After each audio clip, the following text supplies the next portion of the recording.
มาแก้ไขก็ไขได้ดีไหมบ้านเพียนน่ะมีเขาได้มีคนเขาเรียนอยู่เรียนมันดีหมดเลย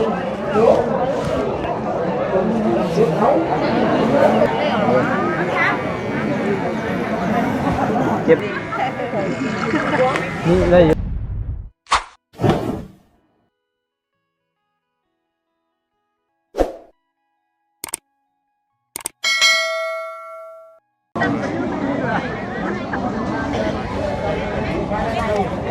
มาพี่น้องเปิดคลิปเปิดภาพอีกบัดนี้เนาะก็อยู่พี่เด้อพี่น้องเด้อเพื่อนบ่าวบุญสารวัตรหรือว่าซึ่งเป็นพ่อทั้งบ่าวจันเนาะที่ได้สูญเสียไปพี่น้องเลยก็ทางบ่าวตูนก็ได้ลงมาพี่น้องมาส่งสการทั้งพ่อบ่าวจันเนาะก็เลยมาฮอดจอดถึงเป็นที่เรียบร้อยส่งมื้อนี้พี่น้องเลยทางบ่าวตูนก็ได้เดินทางลงมาก็จักหน่อยเนาะบ่ล้นจักหน่อยก็เคลื่อนย้ายแล้วประมาณสักบ่ายโมงบ่าย2 โมงเนาะแขกคนเพิ่นก็มาร่วมงานนำกระเต็มอยู่พี่น้องเลยก็จังใดก็ขอแสดงความเสียใจนำทางครอบครัวบ่าวจันหลายๆเนาะที่เสียเสาหลักไปว่าซั่นซะทางผู้เป็นพ่อพี่น้องเลยก็ได้จากไปแล้วเนาะเอามานอยู่บ่มานอยู่บ่ยันวะทางเจ้าบุญสบายดีเด้อเรียบร้อยแล้วบ่โอเคกราบสบายดีและสวัสดีเด้อพี่น้องเด้อสบายดีกันเบิดสุขุสุคนบ่ว่าสิอยู่ในและกระต่างประเทศก็ยินดีต้อนรับเข้าสู่ช่องประธานป้อง Channel คือเก่าเนาะมาบ้านนี้พอดีมาลงมาพบกันว่าสั้นชัดทางเบาได้น้ำแน่พี่น้องลุงหนวดแต่ลุงหนวดเข้าไปแล้วโดยสบายดีทางเบาได้เนาะเมื่อคืนนี้ทางบ่ตูนกับบ่ได้มาพี่น้องเนื่องจากว่าขึ้นไปแต่มันพอดีกระเทินว่าสั้นชัดแต่ก็เลยเล่นลงมาจะเศร้าเอาก็นี่แหละเตรียมมาชงสการน้ำกันเนาะกับเป็นอีกมื้อนึงพี่น้องเลยแขกคนก็เริ่มหลั่งไหลมาแล้วบาดนี้เนาะไปมีแต่ว่าทั้งบ่ตูนสิเข้าไปกินทานน้ำก่อนเนาะก็ตามฮิตของประเพณีบ้านเฮาฮ้อนแหละว่าซั่นซะกินทานน้ำพี่น้องเลยสักประมาณบ่ายโมงบ่าย2นี่ก็เริ่มเคลื่อนย้ายแล้วตอนนี้ก็กำลังเตรียมย่อข้าวย่อน้ำอยู่อยู่ไสน่ะอยู่สัจจังเอ้าคืออยู่พุทธเอาไม้บ่บุญเนี่ยอยู่ไม้บ่บุญมันป่าโอ้ยเนาะไปพี่น้องเลยพากันเข้าในเนาะไปเดี๋ยวไปกินทานน้ำพี่น้องเลยจะได้ซะเนาะต้องมีข้าวมีน้ำแล้วฉันบ่ได้แล้วพี่น้องเลยไปมาพี่แล้วเฮาก็ได้ไปแล้วไปแล้วยังดีแต่ว่าสถานที่กว้างน้ำเน่หน่อยเนาะ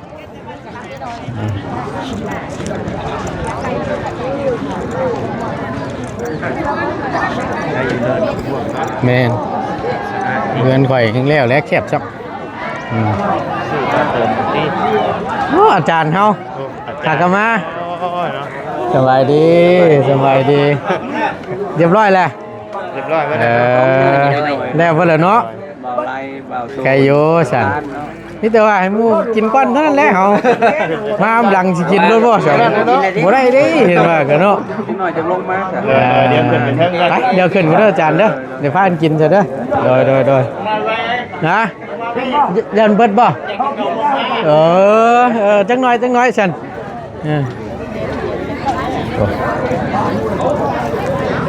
แขกคนเพิ่นพี่น้องเลยพวกไม้อย่าล็อกเนาะอยู่ใส่กระปุกเป็นยังดอกเอาสบายดีเด้อสบายดีหากันมาฮอดเดินทางลงมาแต่พลานเนาะมาแต่พลานเป็นจังหวัดก็ยังดีแต่มันยังอยู่ใกล้นี่นายออกมาแต่บ้านเราพ่อกับบริพ่อกอตูนทุกวันพวกเราจันเสียแล้วเกิดจังว่าอยู่โอ้ย ก็จะเป็นไว้เนาะเราก็ได้ ไว้ที่นั่น แบบ ท่านบ่ได้ตั้งงบตั้งใจตั้งบ่ทันครับ คิดว่าสิไปเยี่ยมเพิ่นนี่แต่ไปเพราะว่าเพิ่นติดต่อมาเพราะว่าเอ้าเสียเด้อ โอ้ พากันช็อกอยู่ เนาะเฮ้ยมันแบบกระทันหันบ่ได้ทั้งตู้พ่อแล้วก็ใช้บ่ได้หล่นเนาะบ่จันเนาะ ป่วยก็ได้เดือนประมาณนี้แหละเรานักๆนี่ก็ประมาณ3ทิศเราบ่ได้กินข้าวนะระบบบีบ่ทำงานบีมันปูม บีภูมิ ก็เลยเฮ็ดให้เราไปไว้ ตัวนี้แหละ เกี่ยวกับบีกับตับนี่ไว้เลย เพราะว่าถ้าว่าบอลเกี่ยวกับพวกนี้ก็สินั่นอยู่อยากไว้อยู่เอาจังใดก็ขอแสดงความเสียใจนำหลายๆหมู่คู่ ใจบ่ได้ใจบ่รอดอะไร ไปมีแต่ว่า อาจารย์ขอไปโกนหัวก่อนเด้อ โอเคบ่จัน ตัวแม่เด้อ โดย สบายดี ไป แต่ว่านั่นขอไม้ก่อนเด้อ ไม่มาบุญบ่ ไม้มาบุญนะ โดยไปพี่น้องเลยเนาะแกมานี่ก้อนบัดนี้โอ้ยผู้ดีนั่นหากระลงมาฮอดตัวเฮาก็ได้มามื้อเช้านี่มาแต่ฝรั่งพุ่นน่ะมาเฮ็ดได้สั่นโดยสบายดีตุนะพี่จ๋านี่เด้อโอเคบ่ได้เอา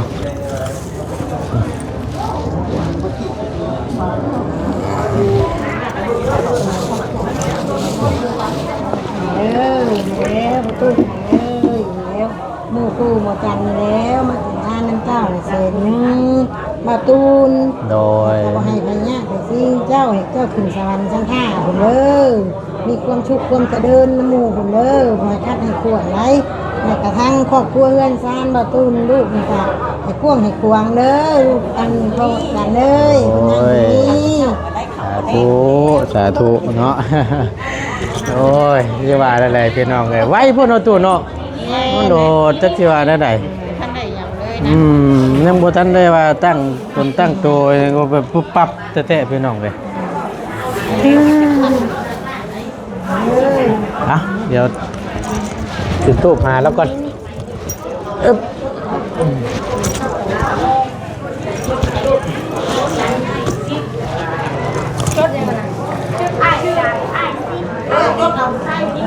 เอามาเลยรถไหนเอาขึ้นมาเอาบิ๊กมาทำเด้อ แก้ไขเป็นไขได้เดี๋ยวไหม บอลเพียนน่ะ มีเขาได้นิ้วแล้วเขาเรียนอยู่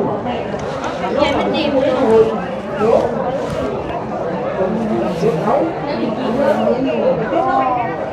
ยิงตะก้นเลย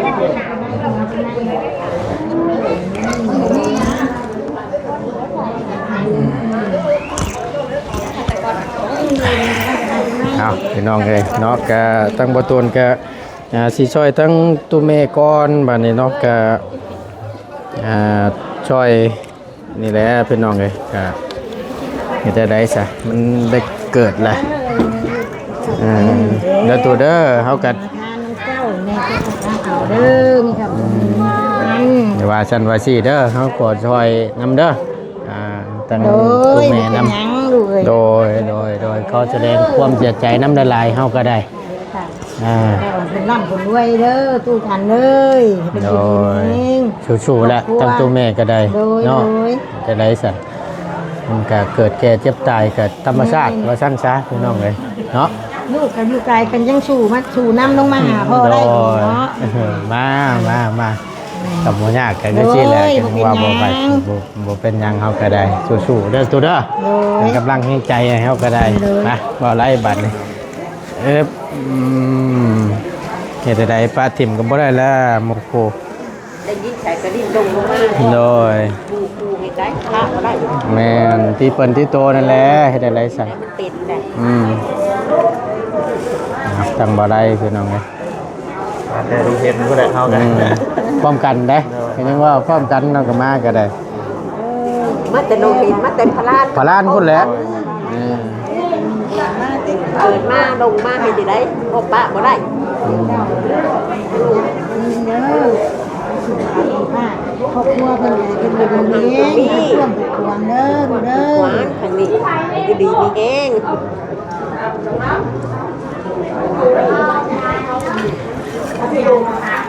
โดดโอ้ยเห็นแล้วก็จังว่าได้ยินแต่ทั้งเบาบุญเพิ่นเว้าสุพังมื้อนั้นก็ว่าอันสิลงไปเยี่ยมทั้งพ่อก่อนว่าซั่นก็เลยว่าว่าแล้วเพราะว่าฮอดมื้อเพราะว่าเป็นแนวนี้สิว่าแล้วใดเนาะไวกูก็เดีย อายุ นักปัญญาเนาะ เองญาติก็บ่ได้อยู่นำลูกนำเต้า เกี่ยวกับมื้อนั้นจำบีเนาะมันรถโอ้ นี่แต่เพิ่นว่าให้ทางคาโนเพิ่นน่ะ ยากๆนำตัวนี้แหละขอสว่าง ความเสียใจนำเด้อแม่เด้อ เป็นยังดอกเอ้ยกินน้ำ เห็นไรก็แบบไว้เนี่ยพี่น้องเลยคือว่าหั่นแหละมันคือจังว่าอยู่บ้านเนาะก็มีบุญนำบ่ตุ แม่ อ่า นี่ ถ้า เป็นนันครอบครัวเดียวกัน เขาก็ไว้บ่ได้เฮงนั่นเองไม่ได้นี่กระตุ้มอื่นกับห้องต้ม นั่นนี่แหละ ตั้ง มันหลดปุบปับเนาะกัมพูชันก็ใครอยู่จะได้อุ่นหลายมื้อนำแน่เนาะโอ้ยสายสันมีตัวลงนั่งถ่าอยู่นอกด้วยฉันเด้อจังใดขอแสดงความเสียใจน้ำหลายๆน้องเลยมีทั้งบ่บุญสารวัตรพี่น้องเลยได้เอาสบายดีเด้อทั้งเบาเพิ่งเคยล่าเฮาพี่น้องเลยเอา กินข้าวกินน้ำหรือเปล่าจ๊ะ ก็หากันมาฮ้อนนี่แหละกินแล้วว่า ตังด้วยนะจิไปโยมาให้เด้อ โดยเอาอันมาโมบุญโมทานบุญก่อนเดี๋ยวสารประทับเป็นยังเนาะ ได้ก็แล้วแต่เฮาก็แหละ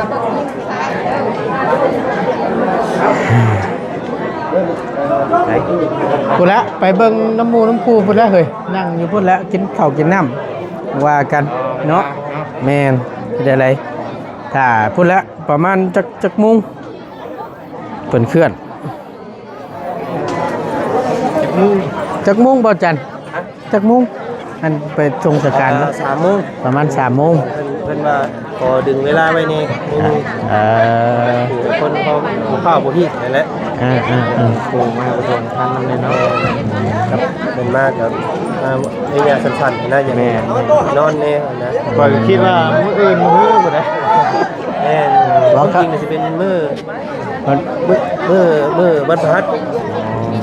แต่ว่าวันพฤหัสบัดบุญ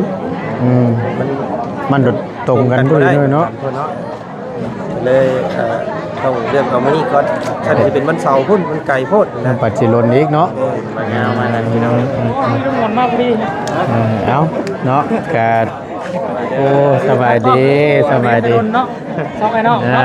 คือเก้าเลยสบายดีสบายดี คุณวัดขึ้นเมื่อคืนพี่น้อง ลูกเมื่อปัจจุบันพาลูกไปห้องหมออีก ลูกบ่สบายบ่ มาสั่นซี่เด้อ จ้า โดยบ่จันโดย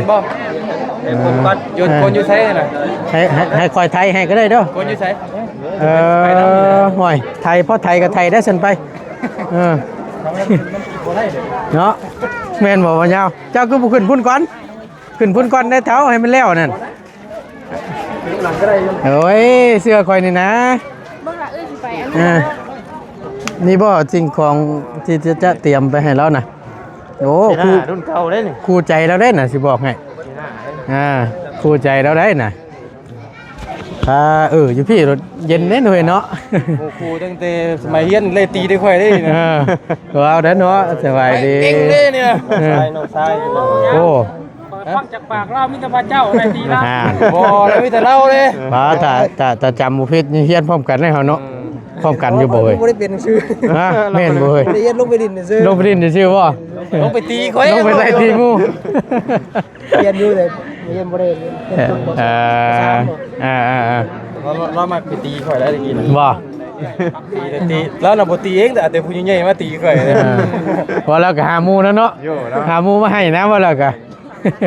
หากะมาบ่เนาะ ฮักน้องบ่เคย ฮะจังหว่าแล้วจะกี้ซะ ก็เห็นรุ่นเดียวกัน ฮะบ่ก็ น้อง เฮ็ด และน้องอยู่ เห็นนำกันเด้ เป็นอยู่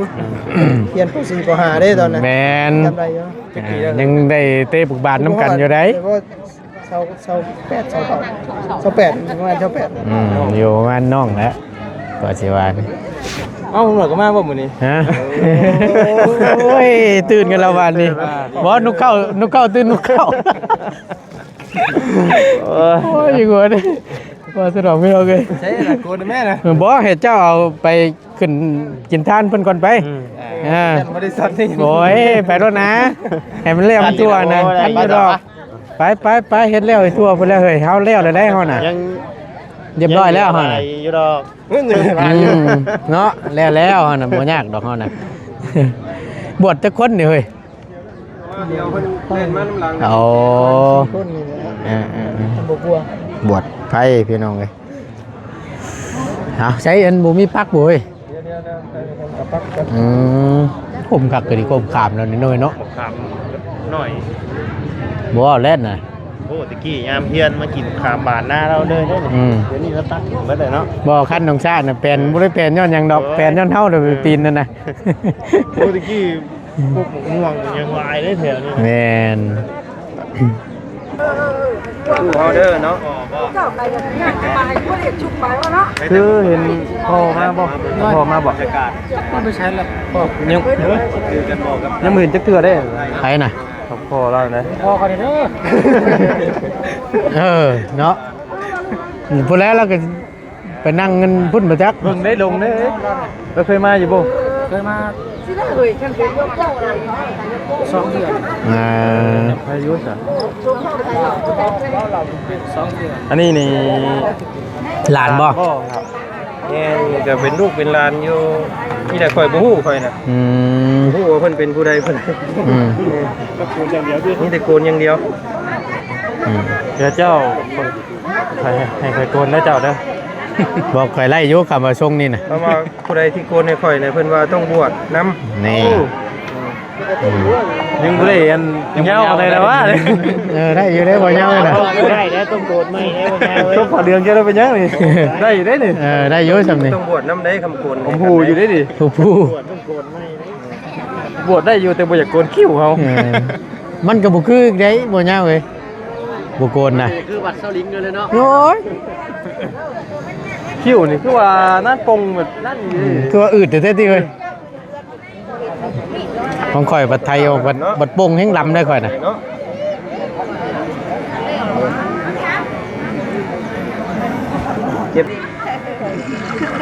นี่ได้อยู่ขนม ใช่เชื่อเป็นยังไง ได้เชื่อได้เชื่อ เชื่อบ่ ได้เชื่อได้มันยูทูบก็ได้เลย คนแรกน่ะไปเด้อ ตัวไป เครื่อง แม่นแล้วให้มันท่วงมันทัดนั่นแหละ จ้าแล้วเฮาก็ลุงก็ลูกยังอยู่แล้วว่าท่านกินข้าวแล้วเท่าถามหากินตัวนี้ ยังเด้มาหอนเมื่อกี้นี่ แมวมาทีพ่อง เขาจะได้เตรียมไว้ค่ะใช่นินบวชบ่1 ท่านเน้นท่านเน้น ยังอยู่ 3มื้อนึง กูแท้เด้แย่ไปแล้ว น่าจะ5องค์ลูกมี4บาทเนาะ เนาะ บวชเพิ่นให้ ละภาคแตกนะเบิ่งนี่เนาะ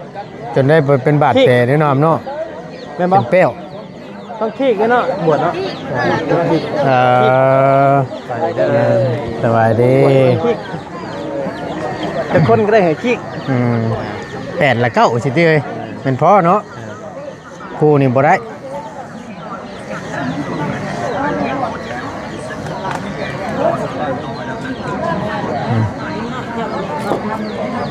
เจ้าเคยบวชจ้ะบ่ โอ้ยบวชดูอยู่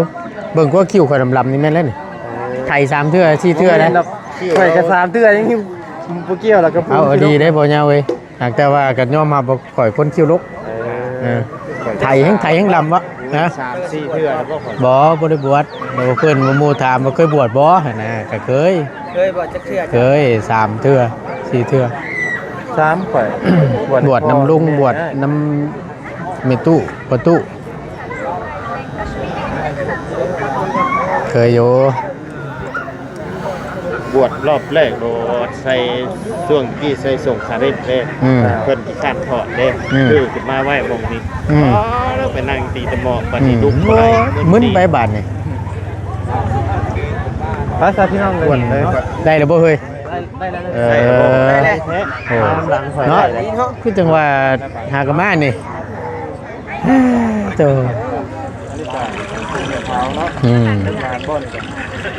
เตรียมบวชน้ำเสียงยังเฮ้ยบ่จันมาได้ใช้พวกอยู่ในขนองพุ่นเสียเออ อันว่าบอกกันเด้อกับว่าสิคนกูว่านั่นกัน อย่าลืมเลยติ อย่าเขาวันก้นให้ก็ได้อย่าเลย ต้องบวชได้ ผู้คนน่ะต้องบวชได้ เอาปัญหาเขาได้สั่ง เอ้าผมเดียวได้หันวะต้องบวชได้ ไปได้เฮากะ มีไปสมมาพระควรรับบาทนี่เนาะไปแล้วจะได้ขอจบคลิปปิดคลิปก่อนบาทนี่เนาะอยู่ดีมีเฮง สบายดี โดยสบายดีพี่น้องสบายดีหิวข้าวอ่ะนะหากินข้าวก่อน ไปพี่น้องเลยขอบคุณในไลน์เนาะพบเจอกันคลิปหน้าเด้อพี่น้องเด้อสบายดีเด้อ